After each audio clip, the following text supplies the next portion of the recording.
Most snakes keep their heads very still while drinking, while a sponge-like structure inside their mouths is squeezed and then released, sucking in water.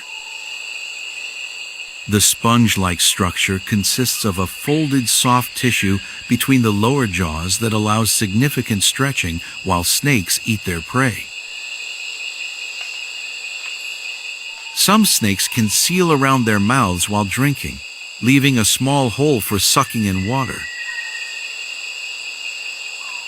Snakes often drink droplets of rainwater or mist from their own bodies.